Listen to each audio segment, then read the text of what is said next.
Hello, welcome back to the reading of the poem of the Man God, written by Maria Beltorta, Volume 1, Chapter 76, Jesus at Juttah with the shepherd Isaac. 12th January 1945.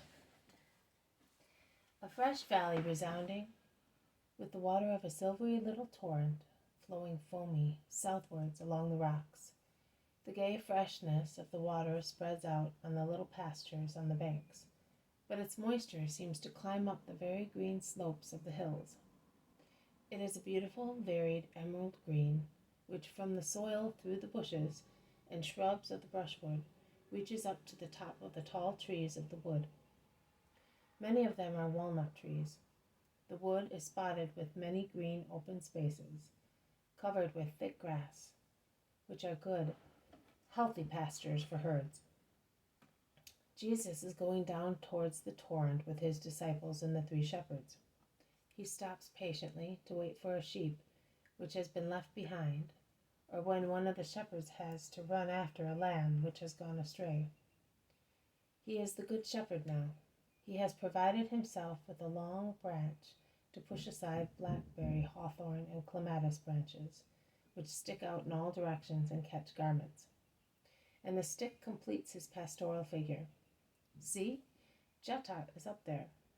We will cross the torrent. There is a ford, which is very useful in summer, without having to use the bridge. It would have been quicker to come via Hebron, but you did not want that. No, we will go to Hebron later. We must always go first to those who suffer. The dead do not suffer any longer when they have been just people. And Samuel was a just man. And if the dead need our prayers, it is not necessary to be near their bones to pray for them. Bones? What are they? A proof of the power of God who made man with dust, but nothing else. Also animals have bones, but the skeletons of all animals are not so perfect as a man's skeleton.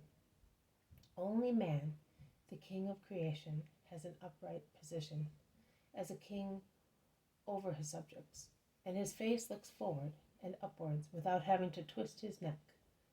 Man looks upwards towards the abode of the Father, but they are still bones, dust which will return to dust. The eternal bounty has decided to assemble them again on the eternal day to give even a greater joy to the blessed souls.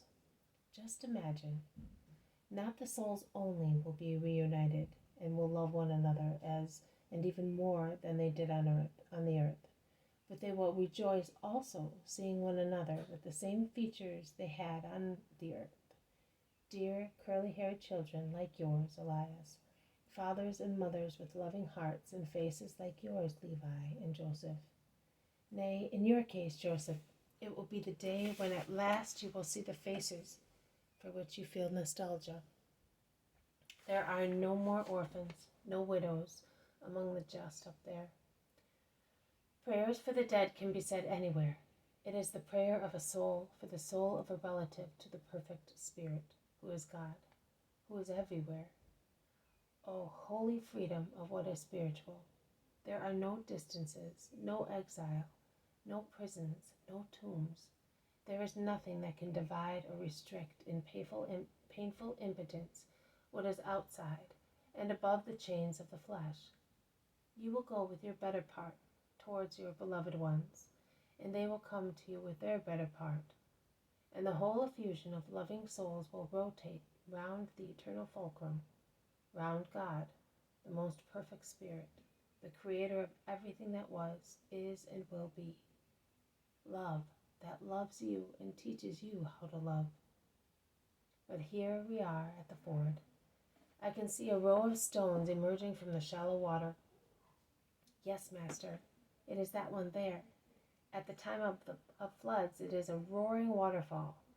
Now there are 7 streamlets flowing placidly between the 6 large stones of the ford.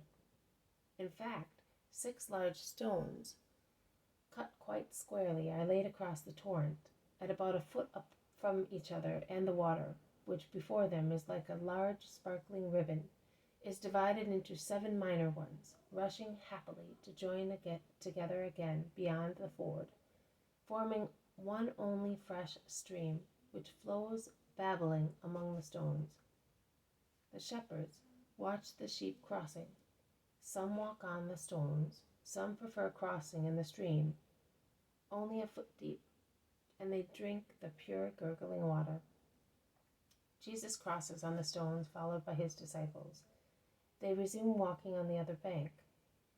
You told me that you wanted to inform Isaac that you are here, but you do not want to go into the village? Yes, that is what I want. Well, we had better part. I will go to him. Levi and Joseph will stay with the herd and with you. I'll go up there. It will be quicker. And Elias starts climbing up the mountainside towards the white houses, which are so bright up there in the sunshine. I seem to be following him. He is now at the first houses. He goes along a tiny path between houses and kitchen gardens. He walks thus for about 10 meters. He then turns into a wider road and then enters the square. I forgot to mention that this is happening in the early morning hours. I'm saying so now because the market is still on in the square, and housewives and vendors are shouting under the shady trees of the square. Elias goes resolutely to the point where the square ends, and quite an attractive street starts, perhaps the nicest in the village. At the corner there is a little house, or rather a room with the door wide open. Almost on the threshold there is a little bed, on which an emaciated sick man is lying, asking all passers-by for alms in a plaintive voice. Elias dashes in. Isaac, it's me. You? I was not expecting you. You were here last month. Isaac, do you know why I have come? No, I don't. You are excited. What's happening? I have seen Jesus of Nazareth. He is a man now, a rabbi.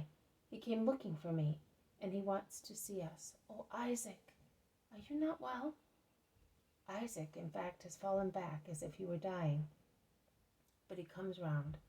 No, the news. Where is he? What is he like? Oh, if I could see him. He is down in the valley. He sent me to say to you exactly this. Come, Isaac, because I want to see you and bless you. I'll call someone now to help me, and I'll take you down. Is that what he said? Yes, it is. But what are you doing? I'm going. Isaac throws away the blankets. He moves his paralyzed legs. He throws them off the straw mattress. He puts his feet on the floor. He stands up, still somewhat hesitating and shaky. It all happens in an instant, under Elias's wide open eyes, who at last understands and begins to shout. A little woman looks in curiously. She sees the sick man stand up and cover himself with one of the blankets, since he has nothing else, and run away, shouting like a madman. Let us go, this way. It will be quicker, and we will not meet the crowd. Quick, Elias. They run through a little door of a kitchen garden in the back. They push the gate, made of dry branches, and once outside, they run along a narrow, dirty path, then down a little road along kitchen gardens, and finally through meadows and thickets, right down to the torrent. There is Jesus, over there, says Elias, pointing at him.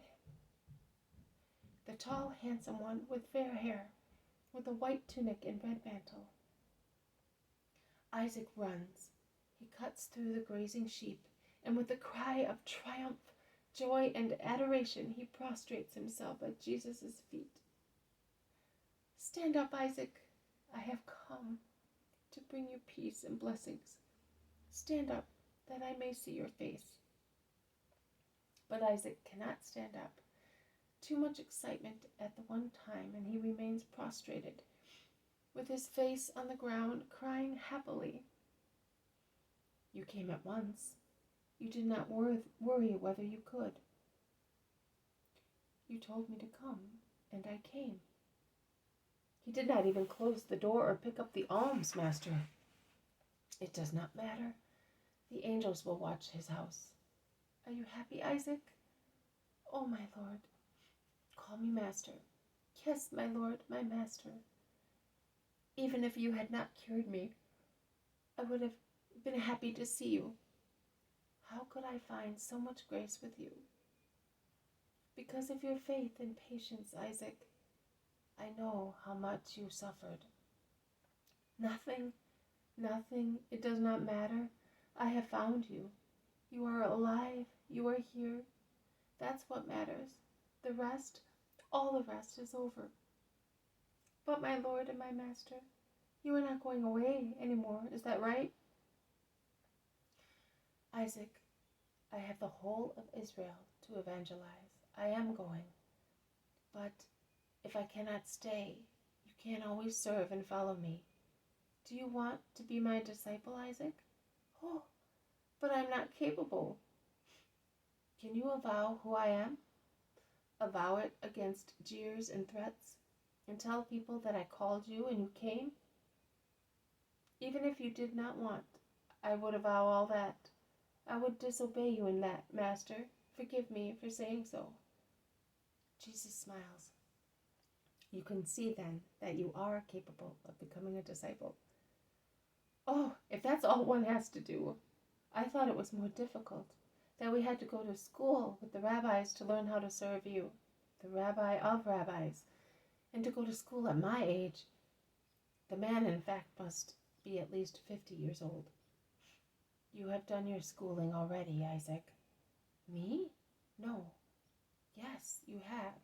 Have you not continued to believe in love, to respect and bless God and your neighbor, not to be envious, not to wish what belongs to other people, and even what was your own and you no longer possessed, to speak only the truth, even if it should be harmful to you, not to associate with Satan committing sins? Have you not done all these things in the last 30 years of misfortunes? Yes, Master.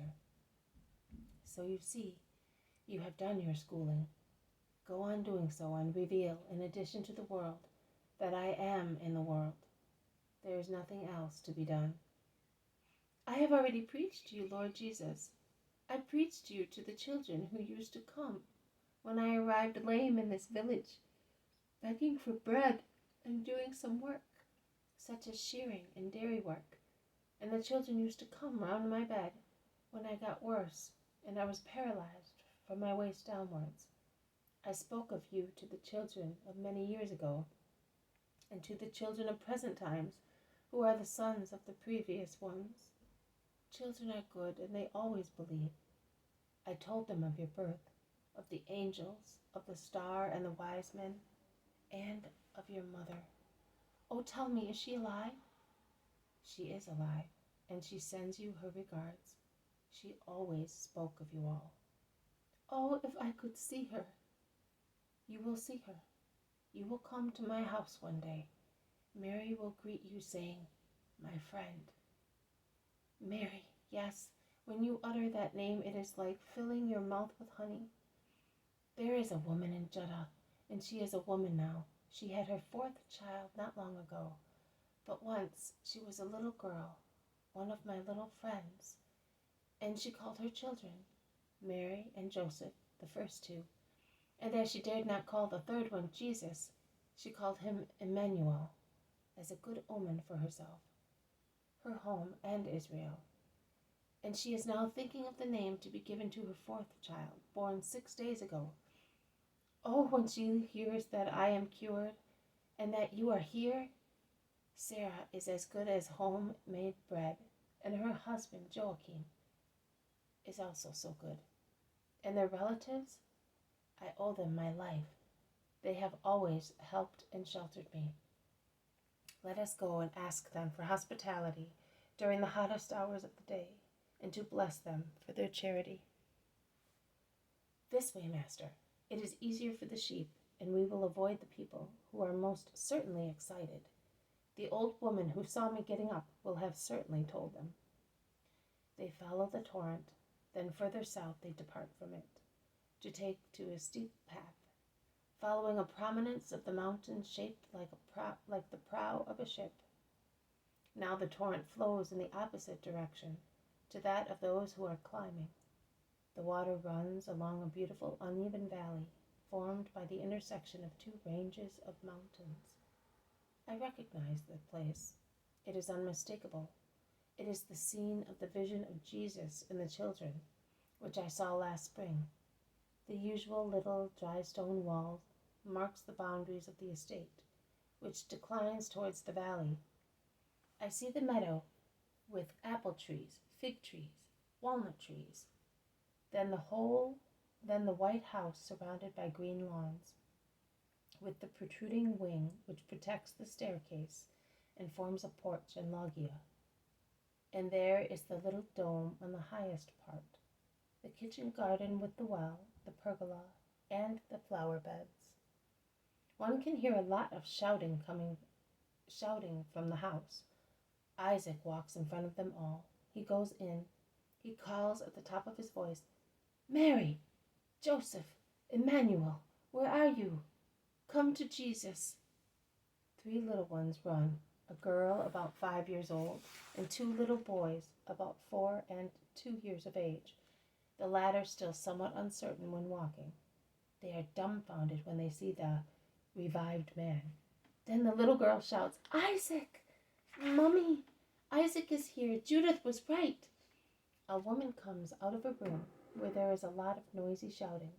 The bosom brown, tall, lovely mother of the past vision, most beautiful in her best dress, a snow-white linen dress, like a rich camise falling in puckers down to her ankles, tied at her well-shaped waist by a multicolored striped shawl that covers her wonderful hips, dropping in fringes down to her knees at the back, while at the front it is tied under the filigree buckle and its ends are hanging loose. A light veil patterned with rose branches on a beige background is pinned to her black plaits like a tiny turban and falls onto her neck in flowing folds, and then onto her shoulders and breasts. It is held tight on her head by a small crown of metals, tied together by a little chain. Heavy rings hang from her ears, and her tunic is held close to her neck by a silver necklace which passes through eyelets of her dress. She wears heavy silver bracelets on her arms. "Isaac, what's this? Judith, I thought she had gone mad, but you are walking. What happened?" "The Savior! Oh, Sarah, here! He is here! He has come!" "Who? Jesus of Nazareth? Where is he?" "Over there, behind the walnut tree, and he wishes to know if you will receive him." "Joachim! Mother! Come here, all of you! The Messiah is here!" Women, men, boys, little ones, run out shouting and yelling, but when they see Jesus, tall and stately, they lose heart and become petrified. Peace to this house and to you all, the peace and blessing of God. Jesus walks slowly, smiling, towards the group. "My friends, will you give hospitality to the wayfarer?" And he smiles even more. His smile overcomes all fears. The husband takes heart. "Come in, Messiah. We have loved you before meeting you. We shall love you more after meeting you." The house is celebrating today for 3 reasons: for you, for Isaac, and for the circumcision of my 3rd son. Bless him, Master. Woman, bring the baby. Come in, my Lord. They go into a room decorated for the feast. There are tables with foodstuffs, carpets, and branches everywhere. Sarah comes back with a lovely newborn baby in her arms. She presents him to Jesus. May God be always with him. What is his name? No name yet. This is Mary. This is Joseph. This is Emmanuel. But this one has no name yet. Jesus looks at the parents, who are close to each other. He smiles. Find a name, if he is to be circumcised today. They look at each other. They look at him. They open their mouths and close them again without saying anything. Everyone is paying attention. Jesus insists. The history of Israel has so many great, sweet, blessed names. The sweetest and most blessed ones have already been given, but perhaps there are still some left. The parents cry out together, "Yours, Lord!" And the mother adds, "But it is too holy." Jesus smiles and asks, "When will he be circumcised?" We are waiting for the circumciser. I will be present at the ceremony, and in the meantime, I wish to thank you for what you have done for my Isaac. He no longer needs the help of good people, but good people still need God. You called your third son, "God be with us," but you had God with you ever since you were charitable to my servant. May you be blessed. Your charity will be remembered in heaven and on earth and on the earth. Is Isaac going away now? Is he leaving us? Is that upsetting you? But he must serve his master. But he will come, and so will I. In the meantime, you will speak of the Messiah. There is so much to be said to convince the world, but here is the person you are expecting. A pompous personage comes in with a servant. There are greetings and low bows. "Where is the child?" he asks, with haughtiness. "He is here." "But greet the Messiah. He is here."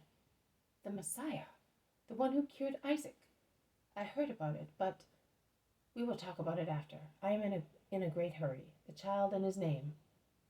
The people present are mortified by the man's manners, but Jesus smiles as if the impoliteness was not addressed to him. He takes the baby. He touches his little forehead with his beautiful fingers, as if he wanted to consecrate him, and says, "His name is Juttah," and he hands him back to his father, who goes into another room with the haughty man and other people. Jesus remains where he was until they come back with the child, who is screaming desperately, "Woman, give me the child. He will not cry any longer." He says to comfort the distressed mother. In fact, the child, once he is laid on Jesus' knees, is silent. Jesus forms a group of his own, with the little ones around him, and also the shepherds and disciples. The sheep that Elias has put in an enclosure are bleating outside. There is the noise of a party in the house. They bring sweets and drinks to Jesus, but Jesus hands them out to the little ones. "Are you not drinking, Master? Will you not have anything? We are offering it warmly." "I know, Joachim. I accept wholeheartedly. But let me make the little ones happy first. They are my joy." "Pay no attention to that man, Master." "No, Isaac. I will pray that he may see the light. John, take the two little boys to see the sheep. And you, Mary, come closer to me and tell me, who am I?" "You are Jesus, the son of Mary of Nazareth, born in Bethlehem. Isaac saw you, and he gave me the name of your mother, that I may be good. To imitate her, you must be as good as an angel of God, purer than a lily that blooms on top of a mountain, as pious as the holiest Levite. Will you be like that?" "Yes, Jesus, I will." "Say Master or Lord, little girl. Let her call me with my name, Judas. Only when it is uttered by innocent lips, it does not lose the sound that it has on my mother's lips. Everybody, throughout future centuries, will mention that name, some because of an interest or other, some to curse it. Only innocent people, without any interest and any hatred, will pronounce it with the same love as this little girl and my mother. Also sinners will invoke me, because they need mercy, but my mother and the little ones." "Why do you call me Jesus?" he asks, caressing the little girl. "Because I love you, as I love my father, mother, and my little brothers," she says, embracing Jesus' knees and smiling with her head turned upwards. And Jesus bends down and kisses her, and it all ends thus. This has been a reading from the poem of the Man God, written by Maria Valtorta, Volume 1, Chapter 76, Jesus at Juttah with the shepherd Isaac. Thank you for listening. I will see you tomorrow. May God bless you, and may peace be with you.